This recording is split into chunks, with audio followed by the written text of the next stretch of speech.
Hello all, welcome to the channel. Today we're going to discuss about the naming of the coordination compounds using IUPAC rules.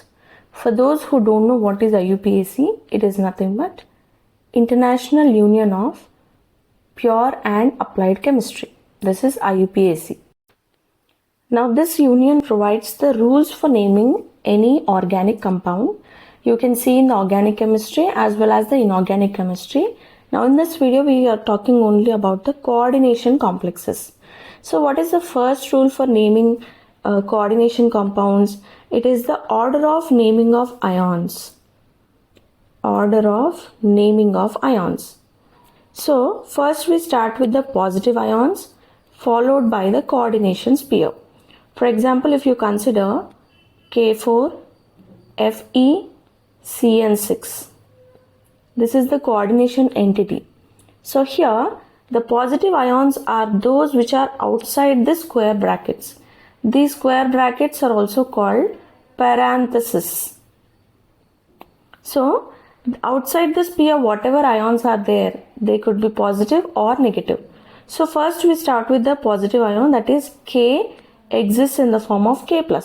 So the positive ions we name first, followed by the negative ion. So what ion is here?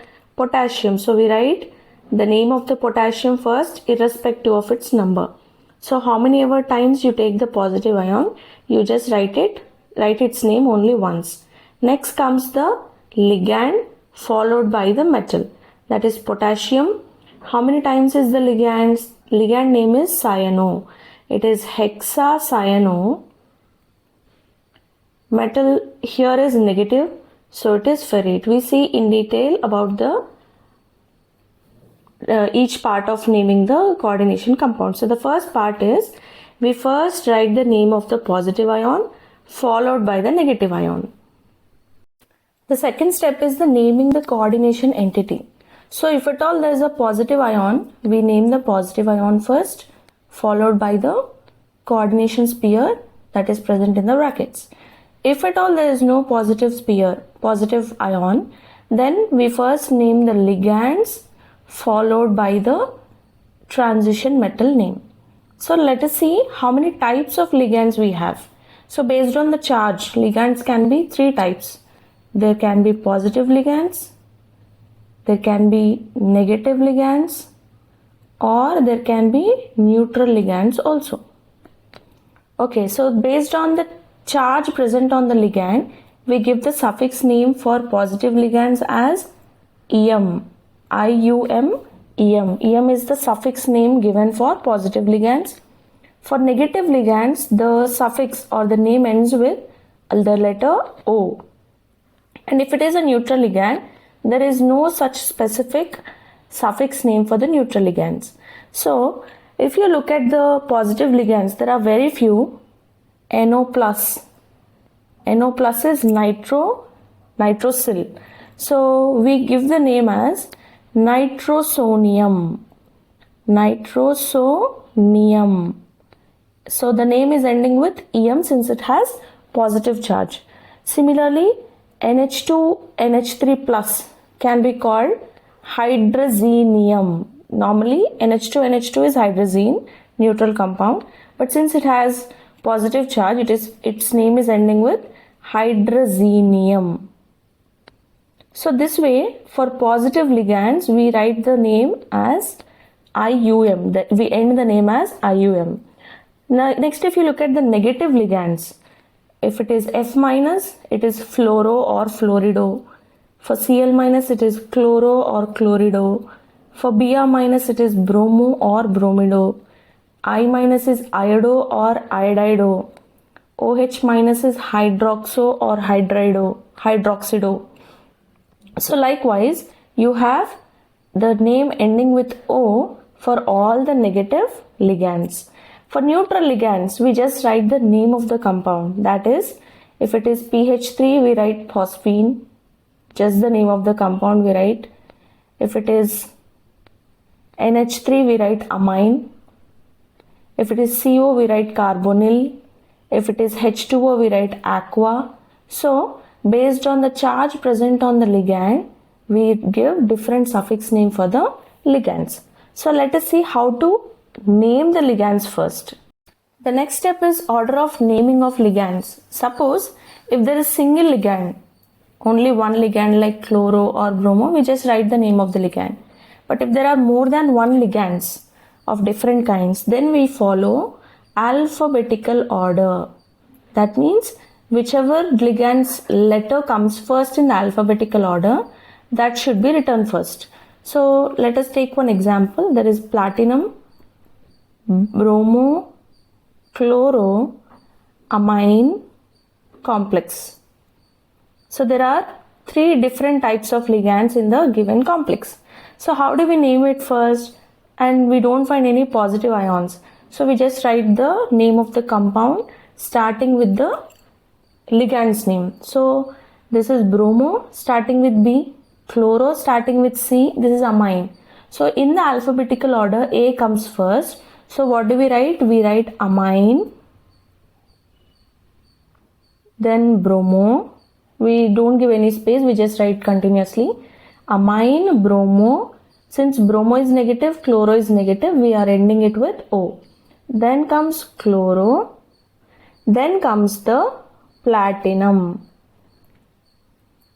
And here the name of the compound is amine, bromo, chloro, platinate. But amine, how many times it is present? Twice. So we add the prefix as diamine, bromo, chloro, platinate, 2 ion. In brackets we write the oxidation state of the metal. So here you need to focus on the order of naming of ligands. That is, if more than one ligand is present, we follow the alphabetical order A, B, C.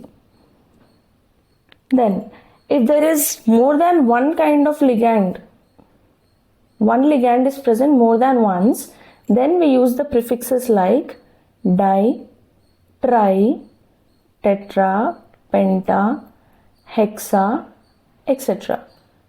So di when 2 are there, tri when 3 are there, tetra when 4 are there, penta 5, hexa 6. So here you can see amine is present twice, so we are writing it as diamine. This is the prefix used if same ligand is present more than once. Suppose if the ligand in the given complex is bidentate or tridentate, etc. In such case, we use the prefix as bis, tris, tetrakis, etc. So what do you mean by bidentate ligand? Whenever the ligand has more than one donor atom. Suppose in this is ethylene diamine ligand, where the ligand has 2 donor atoms, 2 nitrogen atoms are present. That means 2 nitrogen atoms can connect with the metal, central metal. Such ligands are called bidentate ligands. So when they are present twice, you can see in bracket, the ligand is in bracket and outside you can see 2. That means this ethylene diamine bidentate ligand is taken twice. Such ligands we name it as bis ethylene diamine. So what is the name of the compound? First we write dibromo because it is present twice. Dibromo, then comes bis. In bracket you write ethylene diamine. Then comes platinum, and then we write the outside ions whatever are there. Platinum oxidation state is 4. Then comes chloride. Here chlorine is not the ligand, it is present outside the sphere as a negative ion. So we just write its name as chloride as a negative ion. So we end the names based on the charge on the complex. If the complex is anionic, the name ends with, if the complex is anionic, we end the name with the name of the metal with 8. If the complex is cationic, then there is no specific name, we just write the name of the metal. And also if the complex is neutral, then also there is no specific name. Let us see with few examples here. Suppose if the complex is cobalt, hexamine, and outside there are 3 chlorine atoms. We know that amine is neutral, that means it has no charge, 0. but chlorine will have -1 negative charge, and there are 3 chlorines, there is -3 charge. So in order to neutralize this negative charge, what will be the oxidation state of cobalt? It will be +3. Now this +3 and -3 will be cancelled. But since there is positive charge on the complex, on the metal atom, the complex is considered to be which complex? Cationic complex. And how do we name this compound now? It is hexaamine. Since there are 6 amine, we write it hexamine. Cobalt, since it is positive, we just write cobalt.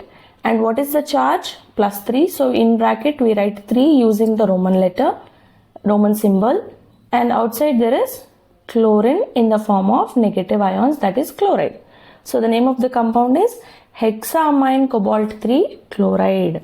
Similarly, if the complex is neutral, again there is neutral ligand here, carbonyl. The difference between cobalt and carbonyl is cobalt you write small letter O, but carbonyl you write big letter O. This is the difference. So nickel tetracarbonyl. So how do you name this compound? You write tetracarbonyl.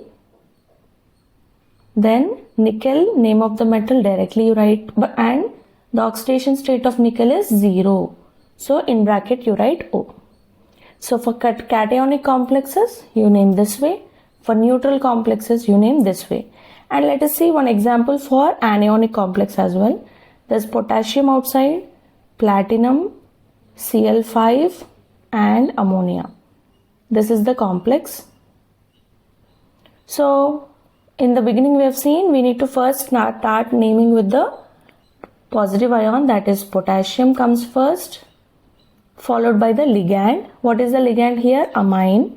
Amine is only once, so we write potassium amine. Then comes how many chlorines? 5 chlorines, pentachloride. We need to follow the alphabetical order. Amine, penta, here chlorine is ligand, so it is pentachloro, or you can write chlorido. Then platinum, what is the oxidation state? Here +1, here this is -5, this is 0, so this will be +4. So overall the charge of the complex is negative, so we write it as platinate, in bracket we write 4. Since negative charge is dominating in the sphere, we write the charge of the complex as negative complex. So the name is potassium amine pentachloroplatinate 4. So whenever you take the name of the metal in the complex, we use Latin names. Like for copper it is Cu cuprate, for Fe it is ferrate, for Ar it is, for Ag it is argentate, for Au it is aurate. So we don't use the common names, we use the Latin names for the metal. So these are the few rules for naming the coordination compounds.